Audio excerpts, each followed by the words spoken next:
जय माता दी। अब हम देवी कवच का पाठ करते हैं बहुत सरल हिंदी में।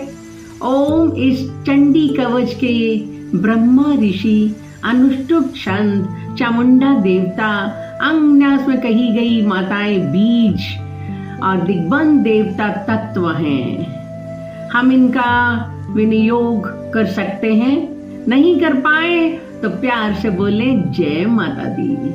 ओम चंडिका देवी को नमस्कार है। मार्कंडेय जी ने कहा, पितामह, जो इस संसार में परम गोपनीय तथा मनुष्यों की सब प्रकार से रक्षा करने वाला है और जो अब तक आपने दूसरे किसी के सामने प्रकट नहीं किया है, ऐसा कोई साधन मुझे बताइए।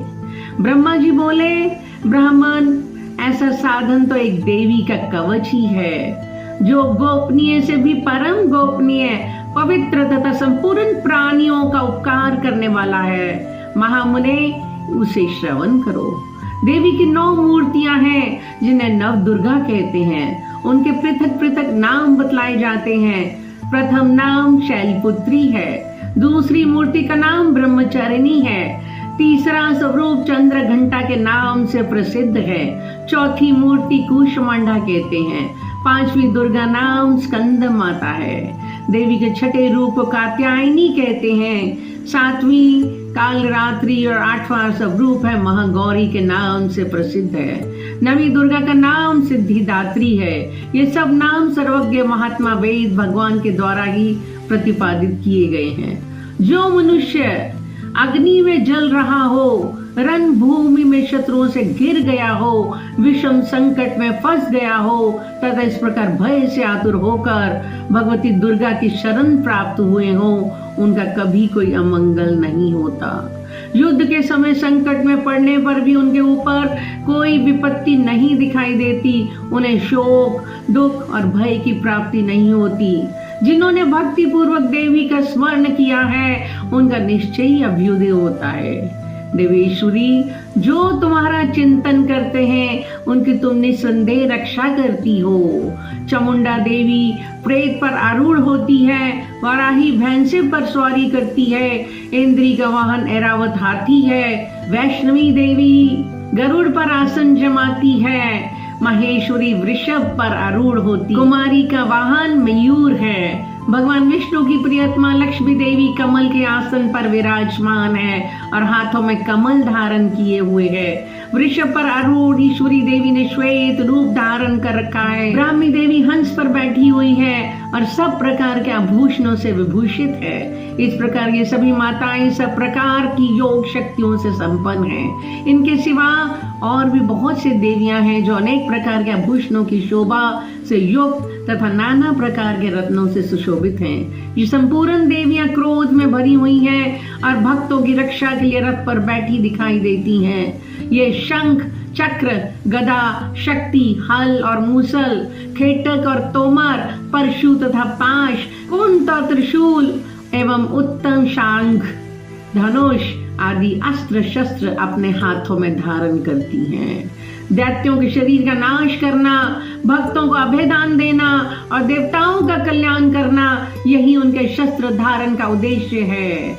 कवच आरंभ करने के पहले इस प्रकार प्रार्थना करनी चाहिए, महान रौद्र रूप, अत्यंत घोर पराक्रम, महान बल और महान उत्साह वाली देवी, तुम महान भय का नाश करने वाली हो, तुम्हें नमस्कार है। तुम्हारी ओर देखना भी कठिन है। शत्रुओं का भय बढ़ाने वाली जगदम्बिके, मेरी रक्षा करो। पूर्व दिशा में इंद्र शक्ति, मेरी रक्षा करो। अग्नि कोण में अग्नि शक्ति, दक्षिण दिशा में वाराही और नर्तत्य कोण में खड्ग धारणी, मेरी रक्षा करो। पश्चिम दिशा में वारुणी और वायव्य कोण में मृग पर सवारी करने वाली देवी, मेरी रक्षा करो। उत्तर दिशा में कुमारी और शान कोण में शूल धारिणी देवी, रक्षा करो। ब्रह्मानी, तुम ऊपर की ओर से मेरी रक्षा करो और वैष्णवी देवी नीचे की ओर से मेरी रक्षा करो। इसी प्रकार शव को अपना वाहन बनाने वाली चामुंडा देवी 10 दिशाओं में मेरी रक्षा करो। जया आगे से और विजया पीछे की ओर से मेरी रक्षा करें। वाम भाग में अजिता और दक्षिण भाग में अपराजिता मेरी रक्षा करें उद्योतनी शिखा की रक्षा करें। उमा मेरे मस्तक पर विराजमान होकर रक्षा करें। ललाट में मालाधारी रक्षा करें। और यशस्वनी देवी मेरी बोहों की रक्षा करें। बोहों के मध्य में त्रिनेत्रा और नथुनों के यम घंटा देवी रक्षा करें। दोनों नेत्रों के मध्य भाग में शंखिनी और कानों में द्वार वासिनी रक्षा करें।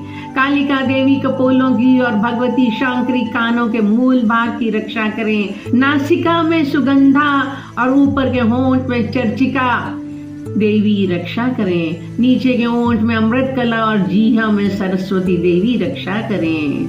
कुमारी दांतों की और चंडिका कंठ प्रदेश की रक्षा करें। चित्र घंटा गले की घंटी की और महामाया तालु में रहकर रक्षा करें।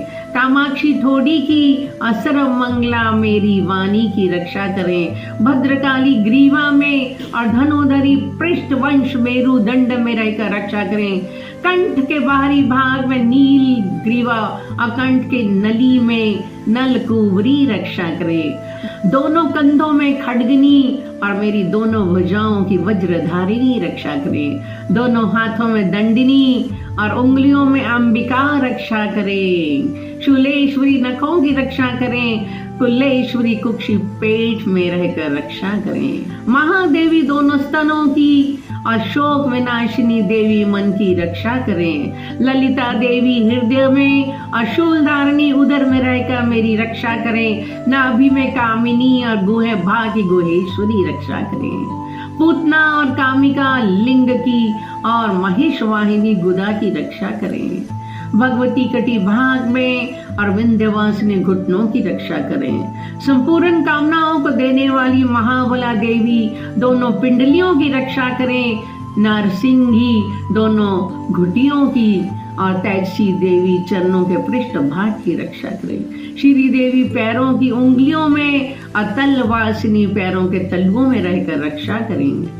अपने दाढ़ों के कारण भयंकर दिखाई देने वाली दृष्टा कराली देवी नखों की और उधर्वकेशिनी देवी केशों की रक्षा करें। रोम वालियों के छिद्रों में कुबेरी और त्वचा की वागीश्वरी देवी रक्षा करें।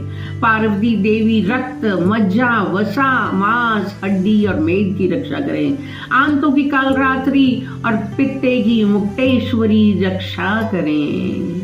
मूलाधार और कमल कोशों में पद्मावती देवी और कफ में चूड़मणि देवी स्थित होकर रक्षा करें। नख के तेज की ज्वालामुखी रक्षा करें, जिसका किसी भी अस्त्र से भेदन नहीं हो सकता। वे अभेद्या देवी शरीर के समस्त संधियों में रहकर रक्षा करें। ब्रह्मानी आप मेरे वीर्य की रक्षा करें। छत्रेश्वरी छाया की और धर्मधारिणी देवी मेरे अहंकार, मन और बुद्धि की रक्षा करें। हाथ में वज्र धारण करने वाली वज्रहस्ता देवी मेरे प्राण, अपान, ज्ञान, उदान और समान वायु की रक्षा करें। कल्याण से शोभित होने वाली भगवती कल्याण शोभना मेरे प्राण की रक्षा करें। रस, रूप, गंध, शब्द और स्पर्श इन विषयों का अनुभव करते समय योगिनी देवी रक्षा करें तथा सत्वगुण, रजोगुण और तमोगुण की रक्षा सदा नारायणी देवी करें। वराही आयु की रक्षा करें। वैष्णवी धर्म की रक्षा करें तथा चक्रिणी चक्र धारण करने वाली देवी यश, कीर्ति, लक्ष्मी, धन और विद्या की रक्षा। इंद्राणी आप मेरे गोत्र की रक्षा करें। चंडिके तुम मेरे पशुओं की रक्षा करो। महालक्ष्मी पुत्रों की रक्षा करें और भैरवी पत्नी की रक्षा करें। मेरे पथ की सुपथा तथा मार्ग की क्षेम करी रक्षा करें। राजा के दरबार में महालक्ष्मी रक्षा करें और सब और व्याप्त रहने वाली विद्या देवी संपूर्ण भयों से मेरी रक्षा करें। देवी जो स्थान कवच में नहीं कहा गया है अतः एवं रक्षा से रहित है, वह सब तुम्हारे द्वारा सुरक्षित हो, क्योंकि तुम विजयशालिनी और पाप नाशिनी हो। यदि अपने शरीर का भला चाहे तो मनुष्य बिना कवच के कहीं एक पग भी न जाए। कवच का पाठ करके ही यात्रा करे। कवच के द्वारा सब ओर से सुरक्षित मनुष्य जहां तहां भी जाता है, वहां वहां उसे धन लाभ होता है तथा संपूर्ण कामनाओं की सिद्धि करने वाली विजय की प्राप्ति होती है।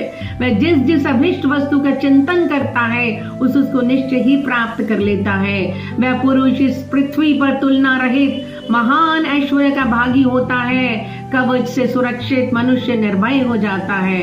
युद्ध में उसकी पराजय नहीं होती और वह तीनों लोक में पूजनीय होता है। देवी, ये कवच देवताओं के लिए भी दुर्लभ है। जो प्रतिदिन नियम पूर्वक तीनों संध्याओं के समय श्रद्धा के साथ इसका पाठ करता है, उसे दैवी कला प्राप्त होती है तथा वह तीनों लोकों में कहीं भी पराजित नहीं होता। इतना ही नहीं, वह अपमृत्यु से रहित हो 100 से भी अधिक वर्षों तक जीवित रहता है। मकरी, चेचक, कोढ़ आदि संपूर्ण व्याधियां नष्ट हो जाती हैं। कनेर, भांग, अफीम, धतूरे आदि के स्थावर वेश, सांप और बिच्छू आदि के काटने से चढ़ा हुआ जंगम वेश और अहीफेन तथा तेल के संयोग आदि से बनने वाला कृत्रिम वेश, ये सभी प्रकार के वेश दूर हो जाते हैं, उनका कोई असर नहीं होता है। इस पृथ्वी पर मारन, मोहन आदि जितने अभिचारिक प्रयोग होते हैं तथा इस प्रकार के जितने मंत्र यंत्र होते हैं, वे सब कवच को हृदय में धारण कर लेने से मनुष्य को देखते ही नष्ट हो जाते हैं। यही नहीं, पृथ्वी पर विचरने वाले ग्राम देवता, आकाशचारी देव विशेष, जल के संबंध से प्रकट होने वाले गान, उपदेश मात्र से सिद्ध होने वाले निम्न कोटि के देवता, अपने जन्म के साथ प्रकट होने वाले देवता, कुल देवता, माला, डाकिनी, शाकिनी, अंतरिक्ष में विचरने वाली अत्यंत बलवती भयानक डाकनियां, ग्रह, भूत, पिशाच, यक्ष, गंधर्व, राक्षस, ब्रह्म राक्षस, बेताल, कूष्मांड और भैरव आदि अनिष्टकारक देवता भी हृदय में कवच धारण किए रहने पर उस मनुष्य को देखते ही भाग जाते हैं। कवचधारी पुरुष को राजा से सम्मान वृद्धि प्राप्त होती है। यह कवच मनुष्य के तेज की वृद्धि करने वाला और उत्तम है। कवच का पाठ करने वाला पुरुष अपनी कीर्ति से विभूषित भूतल पर अपने सुयश के साथ साथ वृद्धि को प्राप्त होता है। जो पहले कवच का पाठ करके उसके बाद सप्तशती चंडी का पाठ करता है, उसकी जब तक वन, पर्वत और कानों सहित पृथ्वी टिकी रहती है, तब तक यहाँ पुत्र, पौत्र और संतान परंपरा बनी रहती है। फिर देह का अंत होने पर वह पुरुष भगवती महामाया के प्रसाद से उस नित्य परम पद को प्राप्त होता है, जो देवताओं के लिए भी दुर्लभ है। वह सुंदर दिव्य रूप धारण करता और कल्याणमय शिव के साथ आनंद का भागी होता है। देवी कवच संपूर्ण। जय माता दी।